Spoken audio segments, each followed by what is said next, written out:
সুপ্রিয় দর্শক শ্রোতা, সবাইকে শুভেচ্ছা। ওয়াশিংটন থেকে আমাদের অতিথি আরিফা রহমান রুমা। আরিফা ঢাকা বিশ্ববিদ্যালয়ের ছাত্রী হিসাবে তার যে উপলব্ধি আজকের ডাকসু নিয়ে, সেটা নিয়ে আমরা কথা বলবো। রুমা, আপনাকে শুভেচ্ছা। ধন্যবাদ বাড়ি ভাই। কেমন লাগছে ইলেকশনটা দেখতে? কি অনুভব হচ্ছে? মানে আমি যে খুব শকড হয়েছি এরকম না, কারণ আমার একটা মানসিক প্রস্তুতি ছিল। কারণ আমার কাছে মনে হচ্ছিল যে আমরা আসলে ওইদিকেই যাচ্ছি। মানে নির্বাচনের আগেই তাদের যে পরিকল্পনা খুবই মানে নাইস পরিকল্পনা আসলে। তাতে এরকমটাই হওয়ার কথা ছিল। শিক্ষকরা তাদের পক্ষে ছিলেন এবং শিক্ষকরা এখানে ইঞ্জিনিয়ারিং করেছেন, ইলেকশন ইঞ্জিনিয়ারিং, সেটাও করবেন এরকম একটা আশঙ্কা ছিল। আর প্রধান প্রতিপক্ষ যাদেরকে ভাবা হচ্ছিল ছাত্রদল, তো তাদের ব্যাপারে একেবারেই মনে হচ্ছিল না যে তাদেরকে মানুষ কোনো কারণে সমর্থন দিবে। তো এই মিলে যা হবার কথা ছিল সেরকমটাই হয়েছে। তবে এটা আসলে সবাই কিন্তু ভাবেন নাই যে ঘটনাটা এরকম ঘটবে। যারা জুলাই আগস্টে প্রোফাইল লাল করেছিলেন, যারা জুলাই আগস্টে আমরা বারবার বলবার সত্ত্বেও, অনেকবার আমরা তাদেরকে সতর্ক করবার পরেও কিন্তু তারা আমাদেরকে বিশ্বাস করছিলেন না। তাদের যে আন্দোলনের পেছনে জামাতের অন্যতম প্রধান ভূমিকা ছিল, তারা এটা মানতে চাইছিলেন না। তারা আসলে মানে অনেক বেশি শকড হয়েছে। আমার যেটা মনে হচ্ছে যে এটা কি হলো, একেবারেই আমাকে অনেকেই গতকাল পরশুদিন রেজাল্টের পরপরই আমাকে নক করেছেন এবং তারা একদম ভেঙে পড়েছিলেন এরকম। তো আওয়ামী লীগ বারবার করে বলছিল এই আন্দোলনটা জামাত শিবিরের, মৌলবাদীদের, তখন কিন্তু তারা খুবই ক্ষুব্ধ হয়েছে কিন্তু অনেকেই। এবং বাড়ি ভাই, আমি কিন্তু ঢাকা ইউনিভার্সিটির শুধু মানে ছাত্রী তো ছিলামই, আমি ছাত্র রাজনীতির সাথে প্রত্যক্ষভাবে যুক্ত ছিলাম। আমি বাংলাদেশ ছাত্রলীগের ঢাকা ইউনিভার্সিটির সাংস্কৃতিক সম্পাদক ছিলাম। যার ফলে এই আজকের শিবির তখনও খুবই গোপনে ছিল এবং তাদের যে চরিত্র আমার বিশ্লেষণ করার সুযোগ হয়েছে। একটা উদাহরণ দিচ্ছি, আমারই এক বান্ধবী, আমি শামসুনাহার হলে ছিলাম, তো বিকেলে হাঁটতাম হলের মাঠে আমরা সবাই। তো আমরা তিনজন একসাথে হাঁটতাম। তো তার মধ্যে সবচাইতে যে বেশি মায়াবী, খুবই মানে ভালো আচরণ, খুবই মানে একবার যেমন বললাম যে আমার খুব পোলাও খেতে ইচ্ছে করছে, সে আমাকে বলে, আমি রাত 10টার দিকে বোধহয় বলে ঘুমালাম যে আমার খুব পোলাও খেতে ইচ্ছে করে, বলে আমি কিন্তু ঘুম। এরপরে দেখি যে রাত 11:30 12টার দিকে সে আমাকে নক করছে, পোলাও আর কোরমা রান্না করে নিয়ে এসেছে। দুঃখজনক হচ্ছে সে হচ্ছে ছাত্রী সংস্থার। যখন আমরা বের করলাম, আমরা যখন জানছিলাম যে গোপনে হলের ভেতরে এসব কার্যকলাপ হচ্ছে, তখন যে রুমটা আমরা ঢুকি, রুমের ভেতর থেকে এসব পাই অনেক কাগজপত্র, জিহাদি কাগজপত্রও ছিল। তো খুবই দুঃখজনক যে আমার ওই বন্ধুটাকে আমি আবিষ্কার করলাম, ওই প্রথম জানলাম। তো এই হচ্ছে তাদের আসলে আচরণ। তারা শুধুমাত্র জাকসু আসলে জিততে আসেনি। তারা যেহেতু বাংলাদেশটাকেই দখল করতে এসেছে, তাদের যে মত বা তাদের যে রাজনৈতিক ধারা, সেই শরিয়া ভিত্তিক বাংলাদেশ কায়েমের পথেই তারা হাঁটছে এবং তার জন্য তারা তাদের আচরণকে যতটা পরিশীলিত করা যায় তারা সেটা করবার চেষ্টা করছে। এটা অ্যাকচুয়ালি তাদের কাভার, এটা কিন্তু কাভার। আমি বারবার করে বলছি, আপনারা যারা এই অনুষ্ঠানটি দেখছেন তাদেরকে কিন্তু একই কথা আমরা জুলাই আগস্টে বলেছিলাম, আপনারা কিন্তু আমাদের কথা বিশ্বাস করেননি। আজকেও যদি আমার কথা বিশ্বাস না করেন, সেদিন এমন পস্তাবেন যে সেদিন কিন্তু আর আপনারা ফিরে আসতে পারবেন না, কোনো সুযোগই থাকবে না। বাড়ি ভাই, আমরা যখন ছোট, ধরেন প্রাইমারি স্কুলে পড়ি, হাই স্কুলেও বোধ হয়, তখন পত্রিকা পড়তাম রেগুলার। তখন দেখতাম যে এই শিবির দখল করছে, এই চিটাগাং, রাজশাহীতে। তারপর জাহাঙ্গীরনগরের একটা নিউজ আমার স্পষ্ট মনে আছে যে জাহাঙ্গীরনগরের শিবির কর্মীরা জাহাঙ্গীরনগরের চারপাশের যে গ্রাম সেখানে বিয়ে করছে, বিয়ে করে করে তারা তাদের একটা স্থায়ী ঘাঁটি ওখানে করার চেষ্টা করছে। এটা আমি তখন 8 9 এরকম হবে হয়তো, আমার ঠিক মনে নাই, বাট এই নিউজটার কথা আমার মনে আছে যে রাজনীতিটাকে তারা আসলে কিভাবে দেখে। হ্যাঁ, তারা যেহেতু এটাই তাদের ইহকাল, এটাই তাদের পরকাল এবং তারা ওইভাবে বিশ্বাস করে, অথবা এটাই তাদের রাজনীতির পুঁজি। আসলে আমি আসলে জানি না, এমনটা হতে পারে যে তারা আসলে প্রকৃত সত্য কি ভালো মন্দ কি তারা বোঝে, কিন্তু সেটা দিয়ে মানুষের সাইকোলজিটাকে ওইভাবে ডোমিনেট করতে পারবে না, সো ধর্মটাকে তারা কোচিং সেন্টারের মাধ্যমে প্রথম রিক্রুট করে ছেলে মেয়েদের ইউনিভার্সিটিতে ভর্তি, কোচিং, মেডিকেলে ভর্তি, বুয়েটে ভর্তি। আমি তাহলে আমি আসলে একটু আগে একটা টক শোতে ছিলাম, সেখানে বিশ্ববিদ্যালয়ে ভর্তির আমি ডিটেল বলেছি। আপনি যদি মনে করেন যে আপনার সাথে আমি বলবো, তাহলে আমি বলতে পারি, আমি রিপিট করি। বলেন। ঢাকা বিশ্ববিদ্যালয়ে 2012 সালের কারিকুলাম যে পরিবর্তনটা হলো, আমি কিন্তু ছিলাম ঢাকা ইউনিভার্সিটির, আমি যেহেতু এনসিটিভির সাথে কাজ করতাম ঢাকায়, তো সেই কারিকুলামে মাদ্রাসা শিক্ষাটাকে সাধারণ শিক্ষা ব্যবস্থা থেকে দূরে সরিয়ে না রেখে তখনকার মানে আওয়ামী লীগ সরকার চেষ্টা করেছিলেন তাদেরকেও মূল স্রোতে নিয়ে আসার জন্য। তাদের ভিতরে যে গোঁড়ামি, কুসংস্কার, সেটা যাতে দূর হয় সেটাও একটা লক্ষ্য ছিল, দেশপ্রেম যেন জাগ্রত হয় সেটাও একটা লক্ষ্য ছিল। সেই হিসাবে তাদেরকে অন্যান্য সাবজেক্টের পাশাপাশি তাদের দাখিলে কিন্তু 100 ছিল বাংলা এবং ইংরেজিতে, সেটাকে 200 করা হলো। আবার এদিকে ঢাকা বিশ্ববিদ্যালয়ের কিছু সাবজেক্টে যেমন ইংরেজিতে আইআরএ, সম্ভবত জার্নালিজমে, আমি জানি না, এরকম কিছু সাবজেক্ট ছিল যেখানে দাখিলে মানে এইচএসসি লেভেলে বাংলায় 200 থাকতে হবে, ইংরেজিতে 200 থাকতে হবে। তো তাদের কিন্তু ওই যে আগে যে সমস্যাটা ছিল 100 ছিল, ওই যে ব্যারিয়ার সেটা দূর হয়ে গেল 2013 সালের পরে, রাইট? তারা কিন্তু এখন ঢাকা বিশ্ববিদ্যালয়ের যে কোনো সাবজেক্টে ভর্তি হবার ভাবে অফিসিয়ালি তারা যোগ্য হয়ে গেল, নাম্বার 1। নাম্বার 2, এই বিপিজিএস ও কিন্তু মাদ্রাসা থেকে এসেছে। শুধু ভিপিজিএস না, ভিপি প্রার্থী যে কয়জন, তাদের 50% মাদ্রাসার স্টুডেন্ট, টোটাল ভিপি প্রার্থী যারা। আচ্ছা দেখেন এরপরে কি হয়েছে, ফার্সি, উর্দু, আরবি এবং ইসলামিক স্টাডিজ, সেখানে প্রায় 100% হচ্ছে মাদ্রাসার স্টুডেন্ট। কারণ ওইসব জায়গার যে শর্ত ভর্তি হবার জন্য সেটা জেনারেল এডুকেশন কিন্তু কভার করে না। ওকে, নাম্বার 2। নাম্বার 3, এটা খুব বড় একটা পয়েন্ট, সেটা হচ্ছে 200 মার্কসের পরীক্ষা, হ্যাঁ, 120 হচ্ছে এমসিকিউ আর 80 হচ্ছে আপনার এইচএসসি এসএসসি লেভেলের। এসএসসি হচ্ছে 30, এইচএসসি হচ্ছে 50। ওই এইচএসসি 30 মার্কস হচ্ছে সিজিপিএ কে দিয়ে আর গুণ করা হয় 6 দিয়ে, মোট সিজিপিএ। তাহলে 5 যদি আপনার সিজিপিএ থাকে, 5 6 30 30 পেয়ে গেলেন। আবার আসতেছি 50 এইচএসসি বা দাখিলের, এখানে হচ্ছে সিজিপিএ কে গুণ করা হয় 10 দিয়ে, 5 10 50। তাহলে আমরা জানি মাদ্রাসায় কিন্তু 90-এর উপরে মার্কস পায় সবাই, তার মানে কি তারা সবাই কিন্তু 80-তে 80 পেয়ে যাচ্ছেন। আমাদের জেনারেল এডুকেশনের যারা শিক্ষার্থী তারা কিন্তু এখানে সাংঘাতিকভাবে বৈষম্যের শিকার হচ্ছেন। সে কিন্তু 80 দূরের কথা, তার 50-এর উপরে পাওয়াই কিন্তু টাফ। আচ্ছা, তারপরে এখানে আসছে 100 যে 20, সেখানে 25 বাংলা, 25 ইংরেজি, 50 হচ্ছে সাধারণ জ্ঞান। এবং একটা মার্কস ভুল হইলে 0.25 কাটা যায়, তার মানে কি 4টা ভুল হইলে 1 মার্কস কাটা হচ্ছে। কিন্তু আপনি একটা মার্কস যদি পান সেটাকে 1.2 দিয়ে আবার গুণ করা হয়, যে 120 করে ফেলবে যে। তো ওই বাংলার ইংরেজি এবং বাংলা তারা যেহেতু এখন আর পড়ছে, বাংলাদেশ স্টাডিজ পড়ছে, সেই বাংলাদেশ স্টাডিজের মধ্যে বাংলাদেশ এবং আন্তর্জাতিক, সেখানে ইসলামের ইতিহাস আছে, ইসলামের রিলেটেড অনেক কিছু আছে, সবকিছু মিলে। আর মেইনলি ওই যে 80 মার্কস 50 আর 30 এইচএসসি, ওখানে কিন্তু সে অনেক এগিয়ে যাচ্ছে। এবং আমার বিশ্ববিদ্যালয়ের আমি 3-4 ডিপার্টমেন্টে 4 বন্ধুকে ফোন করেছি যারা এখন শিক্ষকও, ওরা আমাকে বলেছে যে প্রায় সব ডিপার্টমেন্টেই 80% হচ্ছে মাদ্রাসা ব্যাকগ্রাউন্ডের স্টুডেন্টরা। আচ্ছা, এইটা একটা ব্যাপার। তো তাহলে বলবেন যে মাদ্রাসার সবাই কেন শিবিরকে ভোট দিবে? কারণ মাদ্রাসায় তারা যখন পড়তো তার কাছে কিন্তু আমরা পৌঁছাতে পারিনি, বিএনপি পৌঁছায় নাই, আওয়ামী লীগ পৌঁছায় নাই, বাম ধারার পৌঁছানো তো প্রশ্নই আসে না।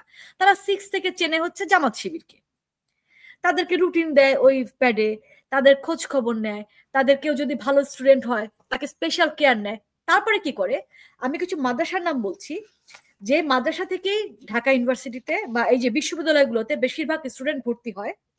তামিরুল মিল্লাত, দারুল আজাদ, জামিয়া কাসিমিয়া, তানজিমুল উম্মাহ, এইসব মাদ্রাসায় যারা ভালো স্টুডেন্ট থাকে মোটামুটি তাদেরকে কিন্তু ফ্রি পড়ানো হয়, দরিদ্র এবং মেধাবী। আচ্ছা, ফ্রি পড়ে তারা আসছে, সেখান থেকে সে যাচ্ছে ফোকাস কোচিং সেন্টারে। ফোকাসে আপনি জানেন দরিদ্র মেধাবীর জন্য ফুল ফ্রি। এই দুইয়ের কম্বিনেশনে প্রথমত বিশ্ববিদ্যালয়ে তারা ভর্তি হয়ে যাচ্ছে বেশিরভাগ মানুষ। এবার আসি 4 নম্বর পয়েন্টে, শুধুমাত্র মাদ্রাসার ছাত্ররাই সবাইকে জিতিয়ে দিল? আর কিছু কি ঘটেনি? আরো কিছু ঘটেছে। ডিপ স্টেটের কথা আমরা জানি। সেই ডিপ স্টেটের ভেতরে আমাদের বিশ্ববিদ্যালয়ের শিক্ষকরা যুক্ত ছিলেন, সেটা নিশ্চয়ই এখন আর কারো মানে সন্দেহ থাকবার কোনো কারণ নেই। গাছে দোল খাওয়া গীতিয়ারা, আমার বন্ধু সামিয়া নিত্রা, ওদিক দিয়ে মুহি যদি শিবির হয়, শিবির খুবই ভালো, এত প্রগতিশীল গেট আপ বা এত স্মার্ট এই মোনামি, তার ছবি টবি আমরা দেখেছি যে তারা প্রত্যেকে কিন্তু ডিপ স্টেটের এক একটা পেইড পার্সন, আমরা সবাই জানি। এটা তারা হাজারবার অস্বীকার করুক, প্রমাণ দেবার চেষ্টা করুক, কোনো সুযোগ নেই। কারণ তাদের এই তিনজনের ক্যারেক্টার আমি বলেছি, আর অনেক শিক্ষক কিন্তু আছেন আমার এই তিনজন খুব চেনা, যার ফলে আমি তিনজনের কথা বলছি। তাদের চাল চলন, ওঠা বসা কোনো কিছুতেই আমি আসলে বিশ্বাস করি না যে এরা আসলে জামাতের প্রগতিশীল গ্রুপের সদস্য। আমি বিশ্বাস করতে চাই না, আমি জানি না সত্য কিনা। আমি এ কারণেই মানে মন্দের ভালো হিসেবে যে তারা পয়সা খেয়ে এটা করছে, এটা আমি আমি নিজেকে সান্ত্বনা দেবার জন্য আমি বিশ্বাস করছি বাড়ি ভাই, আমি সত্যটা জানি না। কিন্তু আপনি দেখবেন শিবিরের প্যানেলে ঝুমা নামের একটা মেয়ে আছে, সে কিন্তু গান গায়, সে কিন্তু ডান্স করে। সেখানে একজন বুদ্ধিস্ট আছে,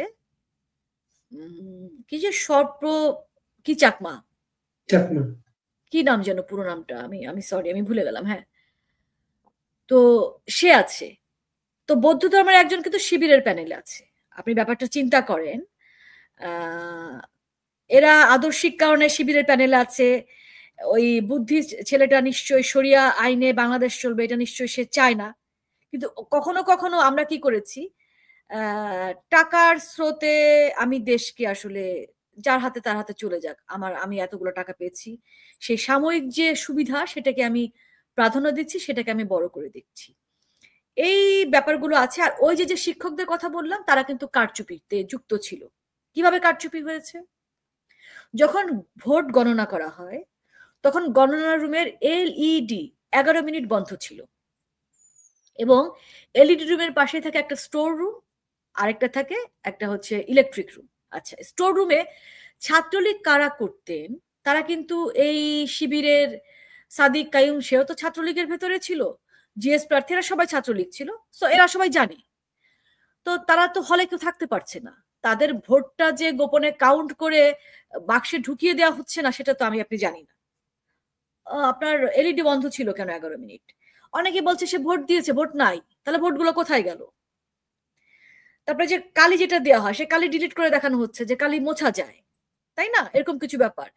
মানে অনেকে 0 ভোট পেয়েছে, কিন্তু তার নিজের ভোটটাই নাই, ব্যাপারটা এরকম হয়েছে। তো আমরা দুজনকে তো আমি দেখলাম, শামসুনার হলে একটা মেয়েকে দেখলাম আর একটা ছেলে দেখলাম, যে আমি বাকেরকে ভোট দিয়েছি, বাকের কেন 0 ভোট পায়? তো এই যে কারচুপির বিষয়টা, এবং যে ভোটগুলো বাতিল হয়েছে সেই ভোটগুলো কিন্তু কাউন্ট করা হয়নি, দেখানো হয়নি যেই ভোটগুলো বাতিল হয়েছে। এই যে একটা ফাঁকি। তো এই বিষয়গুলো, আরেকটা বিষয় বলি, এই যে কোন কোন শিক্ষক এই মানে নির্বাচনী প্রসেসের ভেতরে থাকবেন, সাদা দলের শিক্ষকই থাকবেন, এটা আমরা তো এর চেয়ে বেশি প্রত্যাশা করি না। সাদা দলের আবার দুই ভাগ আছে, একটা হচ্ছে একদম বিএনপি, আর একটা হচ্ছে জামাত ঘেঁষা বিএনপি। এখানে কিন্তু আনা হয়েছে মানে যাদেরকে ডিউটি দেওয়া হচ্ছে তারা মোস্টলি জামাত ঘেঁষা বিএনপি। এবং একটি বিষয় আপনারা আমি আগের শোতেও বলেছি, আপনাকে বলছি, প্রক্টর নাম হচ্ছে সাইফুদ্দিন, যে শাহবাগ জামাতের আমির। তো তারাই আসলে এই নির্বাচনে ইঞ্জিনিয়ারিং এ ছিলেন। তো সব মিলে কার ছেলে জানেন? সরি, উনি কার ছেলে? না জানি না। বঙ্গবন্ধু খুনিদের সহযোগী সাংবাদিক তাহের ঠাকুরের ছেলে। আচ্ছা, তাহলে তো হলোই, তার তো সব মিলেই গেছে। তো এই হচ্ছে ব্যাপার। মানে আমি সবই কারচুপি হয়েছে সেটা বলছি না, একটা অংশ কারচুপি হয়েছে। আর একটা ব্যাপার, ধরেন ওরা যেটা করেছে, দুই ভাগ ভোট, তো একটা হচ্ছে প্রগতিশীলের ভোট আর একটা হচ্ছে প্রতিক্রিয়াশীলের ভোট। তো প্রতিক্রিয়াশীলের ভোট তো তারা পুরোটা পাবেই। প্রগতিশীলের ভোটটাকে তারা ভাগ করেছে তাদের অনেক দামি প্রার্থী দিয়ে, এবং এই দামি প্রার্থীর পেছনে তারা কিন্তু ইনভেস্ট করেছে, পয়সা দিয়েছে। আপনি যাদেরকে দেখছেন এই 3000 ভোট পেয়েছে, 3500 ভোট পেয়েছে, সবই কিন্তু আসলে শিবিরের ক্যান্ডিডেট। এবং যারা এই এনসিপিতে ছিল দেখেন তাদের অবস্থা কি, তারা কিন্তু প্রায় সবাই মোটামুটি হ্যাপি রেজাল্টে। ডামি ক্যান্ডিডেট যারা ছিল তারা কিন্তু রেজাল্টে হ্যাপি, তারা কিন্তু এই কারচুপির বিষয়গুলো সামনে আনেননি, একবার উচ্চারণ করেনি। পরবর্তীতে জাহাঙ্গীরনগরে যেটা হয়েছে, তাদের একটা প্রিপারেশন ছিল ডাকসু নিয়ে, যার ফলে তারা আগে থেকে তাদের একটা খুব ভালো ভূমিকা আমরা দেখলাম। শিক্ষকদেরও, যেটা আমরা ঢাকা বিশ্ববিদ্যালয়ে দেখিনি, যে একটা খুব ভালো একটা ভূমিকা, তারা এটাকে প্রত্যাখ্যান করেছে, বয়কট করেছে। আর একটা পয়েন্টস বলি আমি, এই যেমন দেখেন বিএনপি ছাত্রদলের যে প্রার্থী ছিল আরিদুল না আবিদুল, হ্যাঁ আবিদুল, সে বললো যে সে বয়কট করলো, তাই না, যে সে এটা কারচুপি হয়েছে, এটা সেটা হয়েছে। এবং তাদের পক্ষ থেকে বিএনপির নেতৃবৃন্দ কেউ কেউ বললেন। পরবর্তীতে বিএনপির পক্ষ থেকে প্রথম হচ্ছে ইয়েতে টেলিভিশনে একটা স্ক্রল গেল, সেটা হচ্ছে যে 3 জন শিক্ষককে, উপদেষ্টাকে পাঠানো হয়েছে ইউনিভার্সিটির এই বিষয়টাকে ডিল করার জন্য। শিক্ষা উপদেষ্টা না, আইন উপদেষ্টাকে পাঠানো হয়েছে, আর বোধহয় অর্থ উপদেষ্টাকে পাঠানো হয়েছে, আর একজন হ্যাঁ এটা সমকাল ব্রেকিং নিউজ দিয়েছিল যে তারা গেলেন, এবং তারা যাওয়ার পরই কি হলো জানি না, বিএনপির পক্ষ থেকে এটাকে মেনে নেওয়ার জন্য এক ধরনের মানে একটা দেখলাম যে সেই শিবিরটা থেমে গেল আর কি। তো কি এমন আলোচনা হলো, কি হলো যে বিএনপি এটাকে পরবর্তীতে ছাত্রলীগের ভোট দিয়েছে এইসব বলে ব্যাপারটাকে এড়িয়ে যাবার, পাশ কাটিয়ে যাবার একটা প্রচেষ্টা আমরা দেখলাম। আর একটা বিষয় বলি, ধরেন এই যে 32 ভেঙেছে, 32 ভেঙেছে, ছাত্রদল প্রাউডলি সেখানে মিছিল করছে, হ্যাঁ তারেক ভাইকে খবর দিলাম 32 ভেঙে দিলাম, এরকম একটা ব্যাপার স্যাপার। আমরা বিএনপি দলীয় বা বিএনপি সমর্থক একজন সঙ্গীত শিল্পী আছে ন্যান্সি নাম, তাকে আমরা দেখেছি 32-এর সামনে ছবি তুলে, সে ভাঙা 32-এর সামনে ছবি তুলে প্রকাশ করেছে। তো 5ই আগস্টের পর থেকে বিএনপি যত ধরনের লুটপাট, যত ধরনের চাঁদাবাজি, খুন খারাপি, সব জায়গায় আমরা বিএনপিকে দেখছি। ওই যে বলে না, টেম্পু স্ট্যান্ড দখল করেছে বিএনপি, বিশ্ববিদ্যালয় দখল করেছে জামাত। তো যার ফলে মানুষের মানে বিএনপিকে যে ভোট দিবে সেটা নিয়েও মানুষ আসলে কনফিউজ ছিল যে কেন দিবে। এবং দেখেন যে এই ভোটারদের প্যারেন্টসরা সারা দেশে বিএনপির দ্বারা এফেক্টেড, কিন্তু তারা হ্যাঁ। এবং আরেকটা বিষয় বলি, ধরেন বিএনপি কে আপনি কোন দলের মধ্যে ফেলবেন? এই বিএনপি স্লোগান দিচ্ছে যে তুমি আমি সবাই জানি জামাত শিবির পাকিস্তানি, আবার এই বিএনপি বলছে জামাত শিবির এবং বিএনপি হচ্ছে একই মায়ের পেটের দুই ভাই। দেখেন আমি কোনটাকে সত্য বলে মেনে নিব? আচ্ছা, বিএনপি এখন মুক্তিযুদ্ধের কথা বলছে, ওদেরকে জামাত শিবির পাকিস্তানি বলছে। বিএনপি আজকে মানে জামাত আজকে রাজনীতি করবার সুযোগ পেল কার বদৌলতে? জিয়া রহমানের বদৌলতে। এই ছাত্র সংস্থা বা ছাত্রী সংস্থা, যে ছাত্র শিবির হলো, কার হাত ধরে রাজনীতিতে এই তাদের উত্থান শুরু হলো? কার হাত ধরে? গোলাম আজম কার সময় দেশে ফিরলেন? এই যে যুদ্ধাপরাধীদের যে বিচার টিচার কার সময় সবকিছু বাতিল হয়ে গেল? জিয়া রহমান এসে সবকিছু করলেন না। তাহলে আপনি কিভাবে তাদেরকে মুক্তিযুদ্ধের পক্ষের দল বলবেন? মানে বিএনপি যেটা করেছে, আপনি মানে কোনো ক্যারেক্টার নাই আর কি, কোন ক্যারেক্টার নেই, আপনি বিএনপিকে কোনো ক্যারেক্টারই ফেলতে পারবেন না। জামাত শিবিরের কিন্তু একটা ক্যারেক্টার আছে, বাংলাদেশ বিরোধী রাজনৈতিক শক্তি, স্ট্রেট পাকিস্তান ভাই। পাকিস্তান জামাত শিবির ডাকসুতে ছাত্র শিবিরের জয়ের পরে সাথে সাথে তারা পোস্ট দিয়েছে, কিন্তু অ্যালার্মিং হচ্ছে সেইটা পোস্ট কিন্তু ডিলিট করে ফেলেছে। হ্যাঁ, ডিলিট করলো কেন পারি ভাই? এখান থেকে বলা কারণ কেন বলা হয়েছে? কারণ তারা ডাকসু জিততে আসেনি, তারা বাংলাদেশকে জিততে এসেছে। যেহেতু বাংলাদেশকে জিততে এসেছে, এখন ওই যে বুদ্ধিজীবী শহীদ বুদ্ধিজীবী স্মৃতিসৌধে যাচ্ছে, যেহেতু মনে মনে কি বলছে আমি আপনি জানি না, রাইট? আপনার আমার পা যদি ধরার প্রয়োজন হয় পা ধরবে, যত ভালো ব্যবহার করা দরকার হয় ভালো ব্যবহার করবে, ওই যে হলে হলে ফিল্টারের পানি খাওয়াবে, খাবারের মান উন্নত করবে, এবং এই 1 বছর ওরা কিন্তু খুব ভালো ডাকসু চালাবে, এটা নিশ্চিত থাকেন, খুবই ভালো চালাবে। তারা কারো সামনে একটা থাপ্পড় দিলে বলবে আর একটা গাল পেতে দিবে, যেই গালটা পেতে দিলাম। বাট আমি আপনি জানি এটা শিবিরের চরিত্র না।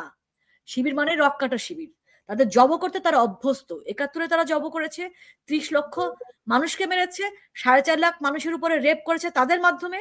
সো এটাই তাদের বেসিক। কিন্তু তারা অনেক বড় স্বার্থ উদ্ধার করবার জন্য, তাদের টার্গেটে পৌঁছানোর জন্য তারা কিন্তু কৌশল অবলম্বন করেছে, যেমন কৌশল অবলম্বন করে তারা ছাত্রলীগের মধ্যে নিজেদেরকে লুকিয়ে রেখেছিল, যেমন কৌশল অবলম্বন করে এখনো কিন্তু তারা বিএনপির মধ্যে লুকিয়ে আছে, হয়তো আওয়ামী লীগের মধ্যেও লুকিয়ে আছে, হয়তো এখনো ছাত্রলীগের মধ্যে লুকিয়ে আছে, এবং আমার আপনার মাঝেই হয়তো লুকিয়ে আছে। এটা তাদের কৌশল, কারণ তাদের যে টার্গেট, এটা ওরা যেহেতু ইহকাল পরকাল অথবা এটাই তাদের একমাত্র রাজনৈতিক পুঁজি ধর্ম, কাজেই তারা সেখানে সাকসেস হবার জন্য, আর তাদের হয়েছে কি গ্রুমিংটা এত শৈশব থেকে শুরু হয়েছে, একদম স্কুল লেভেল থেকে তাদের গ্রুম করা হয়, যার ফলে আমার আপনার রাজনীতি আর শিবিরের রাজনীতি আসলে একরকম না। মানে ওরা হচ্ছে মরলে শহীদ, বাঁচলে গাজী টাইপ। হ্যাঁ, তো টাইপ মানে কি এটাই আসলে। এবং শিবিরই নানা রঙে নানা ঢঙে, এই যে প্যানেল দেখছেন না, প্রায় সবই আসলে শিবিরের প্যানেল, নানা রঙে নানা ঢঙে তারা প্যানেল দিয়েছে। এবং এরা সর্বশেষ বিএনপি নেতাদের মুখ দিয়ে ছড়িয়ে দিল আওয়ামী লীগের সাথে খুব ভালো সম্পর্ক, আওয়ামী লীগের ভোটটা তারা পায়। হ্যাঁ হ্যাঁ, সেটাই। মানে বললাম না কেন বিএনপির মধ্যে নাই শিবির, মানে সরি জামাত শিবির কি বিএনপির মধ্যে নাই? টাকা সব জায়গায় গেছে। ছাত্র দলের মধ্যে কি শিবির নাই? সব জায়গায় আছে, আমাদের মধ্যে যেখানে ছিল। এবং আমি সাদিক কায়েমের একটা ইয়ে দেখলাম, স্লোগান, কিভাবে জয় বাংলা স্লোগান দিচ্ছে। মানে কত বড় ফ্রড, কত বড় প্রতারক। আপনি এই জিনিসটা চিন্তা করেন, তাদের বেসিক ক্যারেক্টার দেখেন, তারা কিন্তু শতভাগ প্রতারক। যেই মানুষটা জয় বাংলা স্লোগান দিতে পারে বা এরকম শিবির হয়ে এরকম লুকিয়ে থাকতে পারে, সে এখন যে তার চরিত্র লুকায় নাই, আপনি সেটা কিভাবে বিশ্বাস করেন? এবং আজকে যদি এই ছাত্র যারা আছেন তারা যদি এরপরে এদেরকে বিশ্বাস করেন, বললাম তো ওই বাংলাদেশকে ফিরিয়ে আনার ক্ষমতা আমাদের আর থাকবে না।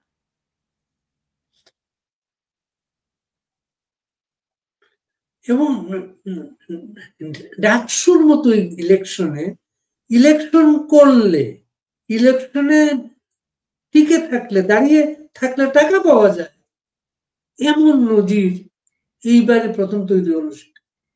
এবং টাকা তারা কি পরিমাণ ছড়িয়েছে বাড়ি ভাই, গোটা বছর ধরে তারা আসলে টাকা ছড়িয়েছে। গোটা বছর না তো, আমরা কি শুনেছি না যে এতজনকে বারেট ল করতে পাঠাচ্ছে, এতজনকে এই পড়াশোনা করতে পাঠাচ্ছে। ওরা ছোটবেলায় একটু দরিদ্র পরিবারের ছেলে মেয়েদের টার্গেট করে, তারপর যে যেই সেক্টরে পড়তে চায়, এই যে আমি তো বললামই যে ফ্রি পড়ানো হয়। মানে এটা কিন্তু বিএনপির মধ্যে আছে কিনা জানি না, আওয়ামী লীগের মধ্যে নাই। আওয়ামী লীগের মধ্যে এরকম মানে পাশে দাঁড়ানো বা এই ধরনের কোনো কালচার আমি দেখি নাই, যেরকম পড়ানোর লাস্ট 16-17 বছর। কালকে আপনি রাতে খেয়াল করেছেন, লন্ডনে একটা গ্যাদারিং, স্টুডেন্টদের গ্যাদারিং, ওইখান থেকে তারা এনজয় করছে ইলেকশনটাকে। এই স্টুডেন্ট যে গ্রুপটা, এই স্টুডেন্টদেরও কিন্তু জামাত পাঠায় কিন্তু। এবং আপনি লন্ডনেরটা বলছেন, আমি আমেরিকারটা বলি। আমেরিকায় যে মুনা আছে এবং তাদের সাথে এত বেশি কানেকশন, এটা নিয়ে কোনো স্টাডি হয়েছে কিনা আমি জানি না, কিন্তু আমরা যেটা অবজার্ভ করছি, আমরা চোখে দেখতে পাচ্ছি, এইখানকার যে ইয়াং জেনারেশন, মানে একদম ছোট ছোট স্কুল কলেজ ইউনিভার্সিটির ছেলেমেয়েরা, তাদেরকে কিন্তু ব্যাপকভাবে গ্রুমিং করেছে। এবং এই যে হিজাবের একটা দেখেছেন যে হিজাব ব্যক্তিগত পছন্দ অবশ্যই, এটা আমি খারাপও বলবো না ভালোও বলবো না, কিন্তু এটা একটু হঠাৎ করে আমরা দেখেছি না ব্যাপকভাবে, আমাদের সময় তো ছিল না। তো এইটার পেছনে কিন্তু ভীষণ ভাবে পোশাক পরিবর্তন, ভাষার পরিবর্তন, এই এইভাবে আসলে জামাতরা খুব স্লোলি, এবং যেটা করে ওরা তো চাপিয়ে দেয় না কোনো কিছু, আপনাকে মোটিভেটেড করে ফেলে, ফলে মানুষ ফ্রম দেয়ার হার্ট আসলে তারা এটা একসেপ্ট করে, তাই না? কারণ মানে আমাদের ছাত্রলীগ বলেন ছাত্রদল বলেন, একটা কমন কালচার হচ্ছে মিছিলে নিয়ে যাওয়া, মিছিলটা কত লম্বা হবে এরকম একটা টেন্ডেন্সি। এবং আমরা ভাবতে পছন্দ করি যে মিছিল লম্বা হওয়া মানে হচ্ছে হ্যাঁ আমার শক্তি আছে বা আমি আছি। ব্যাপারটা মোটেও কিন্তু সেরকম না। মিছিলে যাওয়া কখনো মানে রাজনৈতিক অ্যাক্টিভিটিস এর একমাত্র অ্যাক্টিভিটিস হতে পারে না। শিবির যেটা করেছে এটাই তো হওয়া উচিত, যে আপনি মানুষের মস্তিষ্ক দখল নিয়ে নেবেন, আপনি হৃদয়ের দখল নেবেন। এবং হলগুলোতে শিবিরের কমিটি নেই, কি অদ্ভুত না? তাহলে তারা কাজ করছে কিভাবে? তারা কিন্তু আপনি মানে শিবির ছড়িয়ে আছে, আপনি তাদেরকে আইডেন্টিফাই করতে পারবেন না। গুটি কয়েককে আমরা চিনি, সাধারণ ছাত্র, একদম একদম হ্যাঁ। মানে তারা দেশটা যেহেতু দখল নিবে, দেশে শরিয়া আইন প্রচলন করবে, প্রথমে যাবে ইরান স্টাইলে, কারণ প্রথমেই আফগানিস্তানের স্টাইলে যাবে না, কিন্তু প্রথমে ইরান স্টাইলে যাবে, যে জাফরি বোধহয় বলে এটাকে, মানে একটু সিয়া স্টাইলে, একটু আপনার লোকাল আইন আদালতও থাকবে, তার সাথে আবার একটু শরিয়া আইন থাকবে, মিলেমিশে একটা কিছু করবে, একটা পার্লামেন্টও থাকবে। হ্যাঁ, এরপরে তারা যখন ইরানে ফিল্ম ইন্ডাস্ট্রিটাও খুব চমৎকার ইন্ডাস্ট্রি আছে, ইরানি ছবি সারা পৃথিবীতে রপ্তানি হয়ে গেল। জাফরিয়া ফিকে ফিকে বুদ্ধি বলে আর কি, ফিকে স্টাইলে যাবে, যে একটু সমাজের গণ্যমান্য ব্যক্তি কি বলছে সেটাকে আমলে নিয়ে সেটাকে ইয়া করা, মানে শুধুমাত্র কোরআন সুন্নাহর বাইরেও এই যে এটাও থাকবে। তারপরে চলে যাবে আফগানিস্তানে। আপনি দেখেন বাড়ি ভাই, যদি আমরা ঠেকাতে না পারি এটা মাস্ট, এবং ওটা এটার জন্যই কিন্তু তারা মুভ করছে। কিন্তু এখন তারা বলবে না, এখন তাদেরকে আপনি নাটকও দেখতে দেখবেন, গানের অনুষ্ঠানও দেখবেন, দুই একটা গান গাইলেও আমি অবাক হয়ে যাব না, একদমই না। এবং তারা যদি, এই যে দেখলাম একটা ছবি, একজন সাংবাদিকের মানে পিঠে হাত দিয়ে বোধহয় সাদিক কাইম বা কারো ছবি, জিএস এর ছবি, সো এটাও আপনি দেখবেন। এই যে ঝুমা নামের যে ক্যান্ডিডেট বললাম না, যে সে তো নাচে, সে তো গান গায়, সে তো শিবিরের ক্যান্ডিডেট, মানে আপনি হিজাব পরে না, সে হিজাব বলে না, না সুন্দর লম্বা চুল মেলে ঘুরে বেড়াচ্ছে, এবং সে এখন মুখপাত্রের মতো করে কথা বলছে, আপনি লক্ষ্য করেছেন? এবং টিচারটা মোনামি যেভাবে পেইড, এটা মানে মোনামি জামাতের সদস্য, এটা আমি বিশ্বাস করব না। মোনামি ডিপ স্টেটের, ও এরা হচ্ছে রাজাকার আর কি। মোনামি হচ্ছে এই যুগের, মোনামি বলেন, নিত্রা বলেন, ওই যে গাছের দোল খাওয়া গীতিয়ারা বলেন, এরা হচ্ছে রাজাকার। কাজলি শেরিন ইসলাম, এরা রাজাকার, এরা পয়সা পেয়েছে। নিত্রাটা বলতে পারছি না, মোনামিটা আমি বিপিজিএস দুজন খাগড়াছড়ি রাঙ্গামাটি, এজিএস হচ্ছে জয়পুরহাট, একেবারে বেল্ট গুলা একেবারে তাদের বেল্ট সবকিছু মধ্যে। না, এরা তো যারা জিতেছে, যারা প্রার্থী ছিল, আপনি ভাবেন যে 50% মাদ্রাসা থেকে আসা, এবং ঢাকা ইউনিভার্সিটির স্টুডেন্ট সব মাদ্রাসা থেকে আসা, তাহলে মাদ্রাসা থেকে আসলে ক্ষতি নাই। কিন্তু মাদ্রাসা থেকে এই যে তারা মগজ ধুলাই হয়ে আসছে, দুজন সাবেক ভিপি রুমা, দুজন সাবেক ভিপি এই টাকা বিলির সাথে জড়িত ছিল। সরি, কিসের সঙ্গে? এই যে টাকা বিলিটা, কাকে কি কত টাকা দিতে হবে, টাকা বিলির সাথে জড়িত ছিল দুজন সাবেক ভিপি, এবং ঢাকা বিশ্ববিদ্যালয় শিক্ষক সমিতির অফিসে ছিলেন হচ্ছে তাদের কিছু ব্যাংক কর্মকর্তা। এরা কি খুব সিনিয়র? এর মধ্যে কি খুব সিনিয়র কেউ আছেন? দুজনই সিনিয়র ভিপি। আওয়ামী লীগের রাজনীতির সাথে যুক্ত ছিলেন? একজন ছিলেন, একজন কমিউনিস্ট নেতা। আচ্ছা, বাড়ি বগুড়া যার, উনার একটা স্টেটমেন্ট দেখলাম যে ডাকসুর নির্বাচনের সাথে আপনার এর কোনো সম্পর্ক নাই, মানে জাতীয় নির্বাচন বা এরকম কিছু, উনি নিজের ফেলিওরিটি থেকে হয়তো এটা বলছে। আমি আপনাকে একটা তথ্য দিই, এই বাংলাদেশের এই যে রেজিম চেঞ্জ, এই চেঞ্জের সঙ্গে যে রাষ্ট্রটি জড়িত, আমাদের ইউনুস গং তো ফেল হচ্ছে বলেই তারা চাচ্ছে যে ইউনুস আর না থাকুক, একটা জাতীয় সরকার। সো সে জাতীয় সরকার যে গঠনের প্রক্রিয়া বা তার সঙ্গে যাদেরকে রাখা হয়েছে, তার মধ্যে কিন্তু মাহমুদুর রহমান মান্নাও একজন, তার নামটাও কিন্তু তারা রেখেছেন, যে 5-6 জনের নাম তারা আসলে বিবেচনা রেখেছেন, তার মধ্যে উনি একজন। সো আপনি মাহমুদুর রহমান মান্না বলেই ফেললেন, আমিও একটু মুজাহিদুল ইসলাম সেলিমটাও বলে ফেললাম। মানে আসলে বাম রাজনীতিবিদ যারা আছেন, আমরা মেঘু মোল্লারের যদি স্ট্যাটাস, তার যদি চাল চলন দেখি বা তার আচরণ যদি আমরা দেখি, এটা আসলে বাম রাজনীতিবিদদের আমরা যেভাবে জানতাম তার সাথে আসলে যায় না।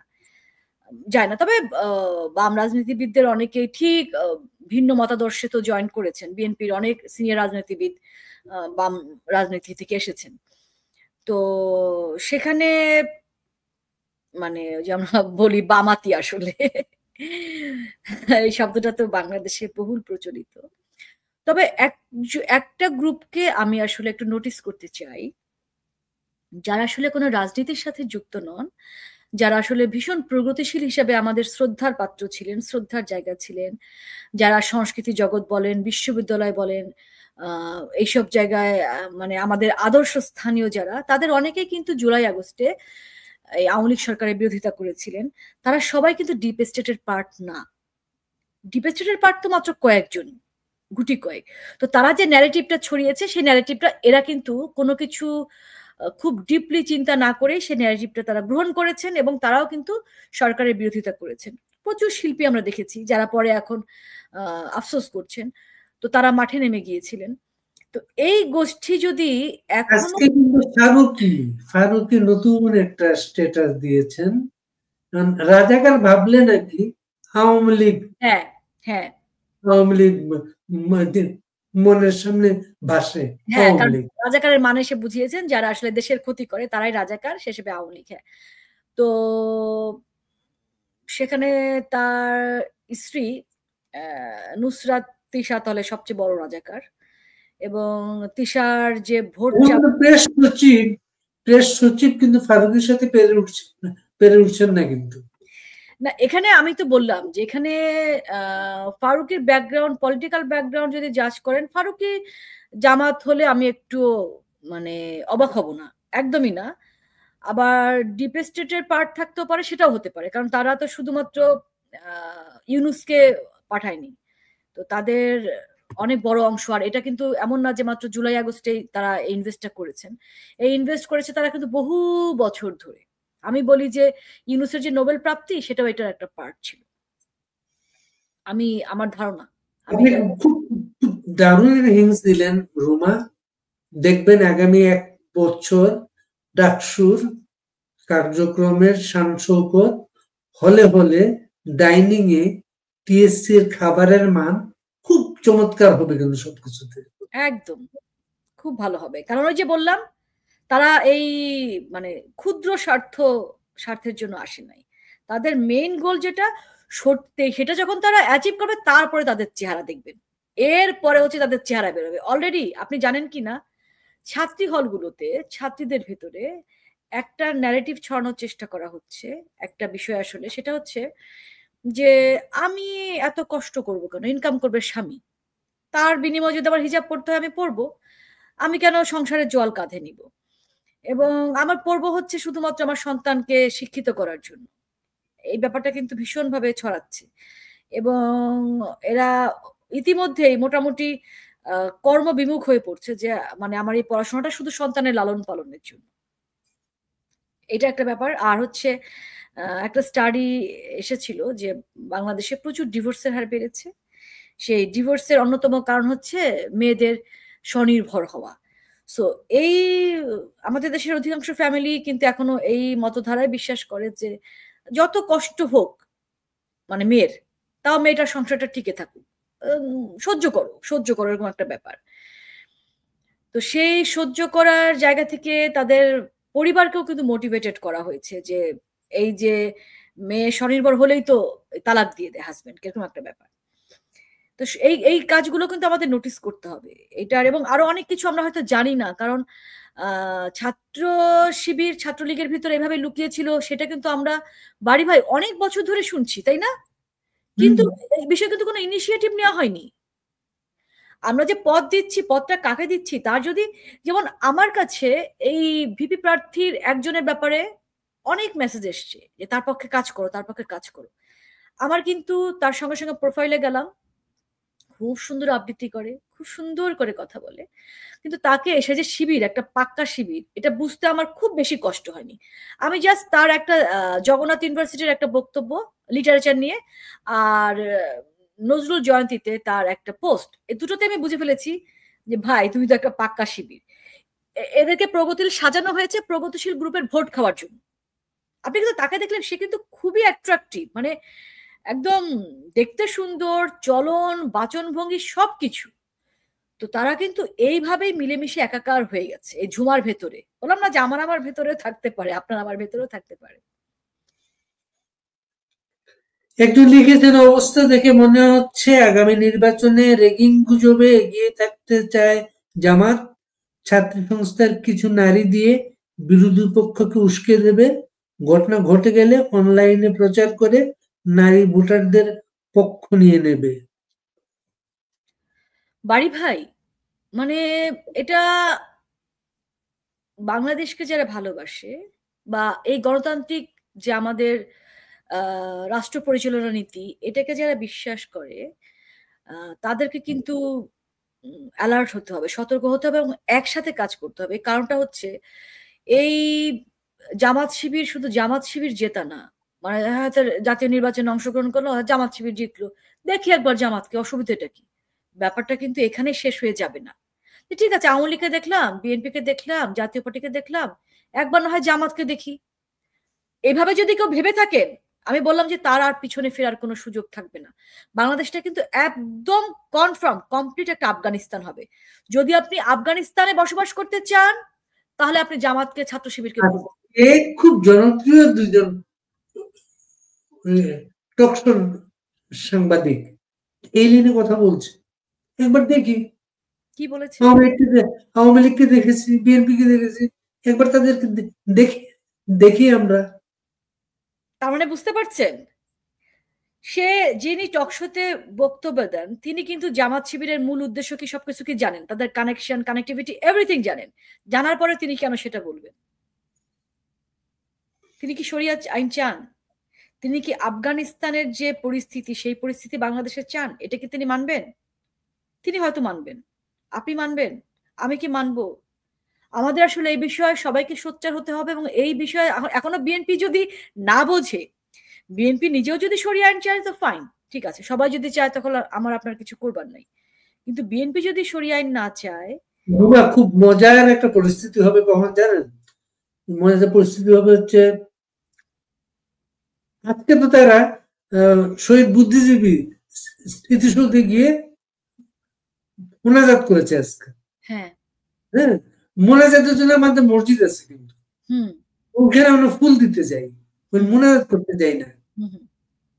21-এর প্রথম প্রহর যেটা, এটা কিন্তু ডাকসুর নেতৃত্বে হয়। এই রাতটা আমরা বুঝতে পারবো, মঙ্গল শোভাযাত্রা ডাকসুর নেতৃত্বে হয়। বাড়ি ভাই, আপনি কিচ্ছু বুঝতে পারবেন না, আপনি কিছু এগুলোতে বুঝতে পারবেন না।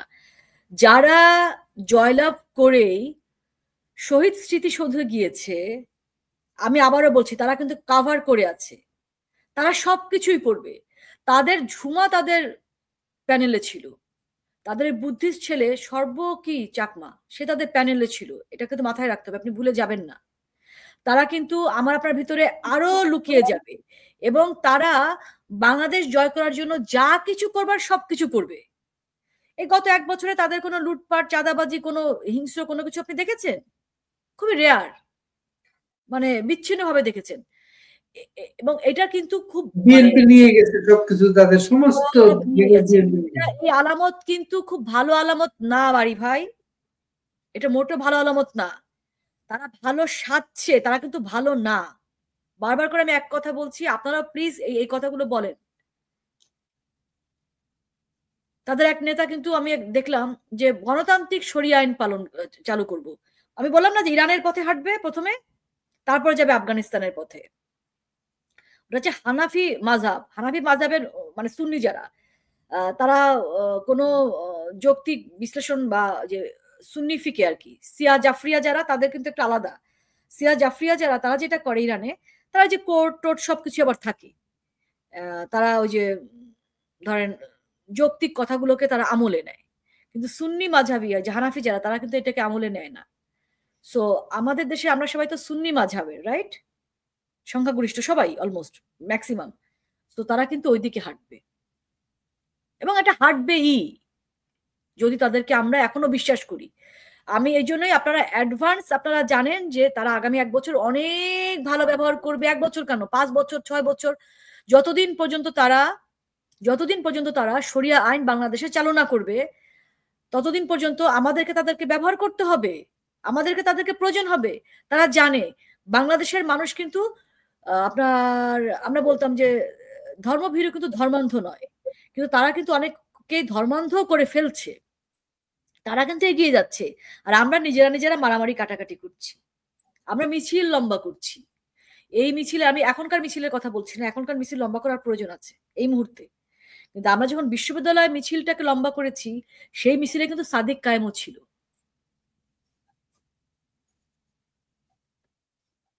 এবং এনসিপিটা হারিয়ে গেল। এনসিপি তো হারিয়ে যাবেই।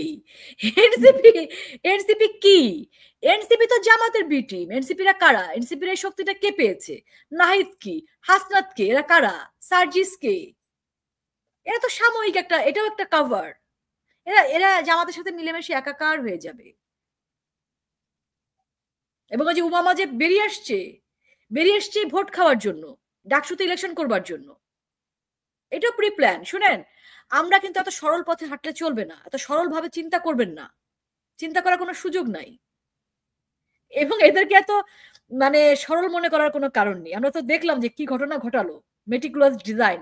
এরপরে যদি আমাদের আসলে হুঁশ না আসে, তাহলে তো বাংলাদেশ যে পথে যাবার সে পথে যাবে।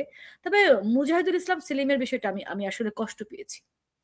একটা সময় পর্যন্ত উনাকে একটা মানে আমার কাছে ওনার কথাবার্তা ভাল লাগতেন শুনতে, এবং আদর্শিক কথাবার্তা বলতেন। সো সেই জায়গা থেকে ওনার এরকম একটা মানে কি বলবো, এই বয়সে এসে এটা যদি আরো ইয়াং মেঘমল্লারদের বয়সে করতো সেটা একরকম ছিল। এটা এই বয়সে এসে যেটা করলেন এটা খুবই দুঃখজনক। ইতিহাস ওনাকে ওভাবেই মূল্যায়ন করবে। কারণ এই সময় না, আমরা সবাই একসময় মারা যাব বাড়ি ভাই। প্রতিটা মানুষ মারা যায়। কতদিন বাঁচবেন আপনি আর? কিন্তু মানুষ বেঁচে থাকে তার কাজের ভেতরে হাজার বছর, তাই না? আমরা যে বঙ্গবন্ধুর কথা, এখন আপনি যতই তার ভাস্কর্য ভাঙেন, যা ইচ্ছে তাই করেন, বঙ্গবন্ধুকে আপনি কোনো দিনও ডিলিট করতে পারবেন না, কোনো দিনও না। মানে এরকম একজন মানে ক্যারিসমেটিক লিডার এটা বাংলাদেশে এসেছিলেন। আমরা মানে আমি তো পাই নাই তার সময়টা, তার বাট সেই সময়টা তাকে না পেলেও তার আদর্শের সেই আবহটা তো আমি পেয়েছি, সেই আবহে আমার বড় হয়ে ওঠা। উনাকে কোনোভাবেই ডিলিট করা যাবে না, কোনোভাবেই না। উনি ঘুরে ফিরে আসতে থাকবেন নানাভাবে। তার বাড়িটা ভেঙেছে, কিন্তু ওইটা কিন্তু এটা কিচ্ছু যায় আসে না, কিচ্ছু যায় আসে সিম্বল হিসেবে দাঁড়িয়ে গেছে সেটা। কিচ্ছু যায় আসে না। বরং ৩২কে ভাঙার পরেই এই যে গোষ্ঠীটা ভুল বুঝে জামাতের এই ফাঁদে, ডিপ স্টেটের এই ফাঁদে পা দিয়েছিলেন, তারা কিন্তু ঘুরে গেছেন বাড়ি ভাই। কিন্তু আমি আবারও বলছি, শিবিরের বা জামায়াতের এই মিষ্টি মিষ্টি ব্যবহারে দয়া করে আপনারা বিভ্রান্ত হবেন না। আপনারা জুলাই আগস্টে বিভ্রান্ত হয়েছিলেন, আপনারা একটু স্টাডি করেন তারা আসলে কি চায়, আপনি বোঝেন, তাদের প্রিভিয়াস ডেগুলো দেখেন। মানুষের আদর্শ কখনো রাতারাতি বদলে যায় না, এবং তারা কিন্তু শরিয়া আইন পালন করবে, এবং শরিয়া আইন কার্যকর করার জন্যই তারা এই রাজনীতি করছে। ৩০ লক্ষ মানুষকে হত্যার যাদের দায় কাঁধে, যারা ৪.৫ লাখের উপরে নারীকে ধর্ষণ করেছিল, সেই ধর্ষণের যারা মূল হোতা, ধর্ষণ হতে ধর্ষিতা হতে সাহায্য করেছিল, এবং যারা বাংলাদেশ রাষ্ট্রের যে কনসেপ্ট এটাকেই যারা বিশ্বাস করে না, এবং যারা বলেছিল বাংলাদেশে নাকি ঐতিহাসিক নির্বাচন হবে, ঐতিহাসিক নির্বাচনের নমুনা আমরা ডাকসুতে দেখলাম।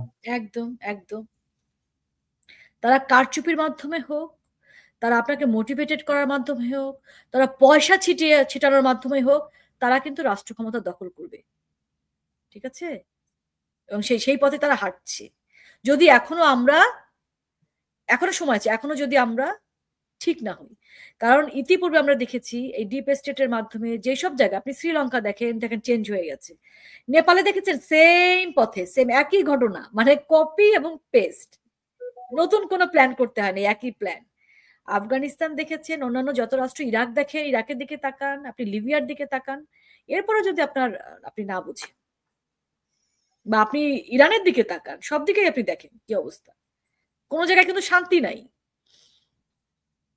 তো বাংলাদেশটা দিন শেষে ঘুরে দাঁড়াবে এই কারণে, এখানে পয়লা বৈশাখ হয়, এখানে মুক্তিযুদ্ধ হয়েছে, এখানে ভাষা আন্দোলন হয়েছে, এগুলোর কারণে বাংলাদেশটা আমরা অনেক ইমোশনাল। হ্যাঁ, আমি আশা করি এই কারণে। আমি একটা লাইট কথা বলি, খুবই হালকা একটা কথা, যে আমি কিন্তু আমেরিকায়, আমাকে কিন্তু এরা কিছুই করতে পারবে না। কিন্তু আপনারা যারা দেশে আছেন, দেশে থাকবেন, তাদের অবস্থা কি হবে? আমি কিন্তু আর না ফিরলেই চলে, যদি ওই পরিস্থিতি হয়। যদি সত্যি জামাত শিবির বাংলাদেশ দখল করে নেয়, আমার তো ফেরার সুযোগ নাই বাংলাদেশে। আমি ফিরবো না, কিন্তু আমার দিব্যি এখানে আমি দিন কাটাতে পারবো, আমার চোখে দেখতে হবে না, আমাকে ভোগ করতে হবে না। আমাকে কিন্তু এই দুর্ভোগটা পেতে হবে না। যিনি এই মুহূর্তে দেশে আছেন, যারা আছেন, আমরা তারপরেও কিন্তু কাজ করে যাচ্ছি, চেষ্টা করে যাচ্ছি যেন এই পরিস্থিতিতে বাংলাদেশ না পড়ে। আমার দেশে আমি ফিরতে চাই, ওটাই আমার দেশ। এবং আওয়ামী লীগ আমি আমার নিজের দলের কথাই বলবো যে আমি নিজেদের ভিতরে আমাদের তো আলাপ আলোচনা হয়, আমরা কিন্তু আমাদের ভুলগুলো বুঝতে পেরেছি বাড়ি ভাই। আমরা কিন্তু আমাদের ভুল থেকে শিক্ষা নিচ্ছি। আমরা যে ভুলগুলো অতীতে করেছি আমরা সে ভুল সামনে করব না। এবং আওয়ামী লীগের যে প্রকৃত যে আওয়ামী লীগের যে আদর্শ, বাংলাদেশ রাষ্ট্র পরিচালনার জন্য আওয়ামী লীগের কোনো বিকল্প আছে? আওয়ামী লীগের কোনো বিকল্প নেই। আওয়ামী লীগের আদর্শ, বাংলাদেশের যে চরিত্র, এটা কিন্তু মিলেমিশে একাকার। আমরা কিন্তু আলাদা কিছু না, আলাদা সত্তা না। কিন্তু আমরা আমাদের সত্তা থেকে সরে এসেছি বলবো না, আমরা গ্রুপিং করেছি, আমরা দলবাজি করেছি, আমরা হাইব্রিডদেরকে আমাদের দলে নিয়েছি, নিয়ে আমাদের যে মূল আওয়ামী লীগ একদম সরে যে আসেনি তা না, আমরা একটু বোধহয় পথভ্রষ্ট ছিলাম কিছু কিছু ক্ষেত্রে। সেই ভুলগুলো আমরা বুঝতে পেরেছি। এবং তারা এখানে এসে লিখেছে, তুমিও জানো আমিও জানি আওয়ামী লীগ হিন্দুস্তানি। আচ্ছা, আওয়ামী লীগ যদি, না আমি এইসব মন্তব্য চাই, আমি চাই যে তারা আমাকে প্রশ্ন করুক, আমি জবাব দিতে চাই। আওয়ামী লীগ যদি হিন্দুস্তানি হয়, অনেকে বলে যে গোলামীর চুক্তি করেছে। আওয়ামী লীগের সাথে এ পর্যন্ত করা যত চুক্তি আছে ইন্ডিয়ার, ভারতের, মানে আওয়ামী লীগ সরকারের সময়কালে একটা চুক্তিও কি তারা বাতিল করেছে? কথাই বলে নাই, কথাই বলে নাই। আচ্ছা, এই যে রপ্তানি, ইলিশ রপ্তানি, এই যে আবার যেন কি দেখলাম, আপনার বিদ্যুৎ আমদানি দেখলাম না একটা আজকে না কালকে? হ্যাঁ, কোনো কিছু কি বাতিল করেছে? কোনো কিছু কি বাতিল করবে? এবং ৭১-এ তাদের ভূমিকা কি ছিল আমাদের জন্য? আমি যদি ভারতের কথা বলি, ভারত আমাদের বন্ধু রাষ্ট্র, এবং ৭১-এ ভারতের যে ভূমিকা বাংলাদেশের জন্য, আমাদের ১ কোটি শরণার্থীকে আশ্রয় দেওয়া থেকে শুরু করে তাদের কত লোক মারা গেছে ৭১-এ বাংলাদেশে যুদ্ধ করতে এসে। আমি কৃতজ্ঞ চিত্তে আমি ভারতের সেই ভূমিকার কথা স্মরণ করি। এবং যে প্রতিবেশী বন্ধু বদলানো যায়, প্রতিবেশী কখনোই নয়। ভারত কিন্তু আমাদের নিকটতম প্রতিবেশী, আমাদের ৩ সাইডে আছে। সো তার সাথে কি আমি সারাদিন যুদ্ধ করব, নাকি আমরা মিলেমিশে থাকবার চেষ্টা করব? আমার যে ছিটমহল, এটার যে আমাদের এক্সচেঞ্জটা হলো, এটা কিন্তু ভারত না চাইলে হতো না। আমি যদি বলি যে সমুদ্রের যে বিজয়, সেটা কিন্তু আওয়ামী লীগ সরকারের সময় হয়েছে। ভারতের কাছ থেকে আমরা আমাদের সমুদ্র সীমা আমরা উদ্ধার করেছি, তাই না? কাজেই যত ধরনের স্বার্থ রক্ষা বাংলাদেশে, সেটা আওয়ামী লীগ সরকারই করেছে। বরং এখন আমরা দেখছি এই ২৬ লাখ মানে ভারতীয় আমাদের বাংলাদেশে কাজ করে। এই যে সস্তা একটা কথা ছড়িয়ে দিয়েছিলেন যে ভাই আমাদের এই কমেন্টটা করেছেন হিন্দুস্তানি, সো আসিফ নজরুলের সেই ২৬ লাখ ভারতীয় যারা কর্মজীবী আছেন বাংলাদেশে, তারা কোথায় গেল? তাদেরকে বিদায় করে আপনাদেরকে কেন নিয়োগ দেওয়া হচ্ছে না ভাই? কেন আপনারা এই যে ভারত থেকে এসব আমদানি টামদানি করছেন? স্টপ করে দেন না দেখি। ইলিশ তো আরো বেশি যাচ্ছে এবার। বরং ভারতের কাছ থেকেই আমাদের আওয়ামী লীগ সরকার সবচেয়ে বেশি স্বার্থ রক্ষা করেছে, বাংলাদেশের স্বার্থ রক্ষা করেছে। অনেক ধন্যবাদ রুমা, চমৎকার একটা আলোচনা হলো এবং আপনি খুব সতর্ক করলেন। সতর্ক যদি সবাই হয়, সেটি আমাদের জন্য মঙ্গল। জি, ভালো থাকবেন বাড়ি ভাই। অনেক ধন্যবাদ যারা শুনছিলেন সবাইকে।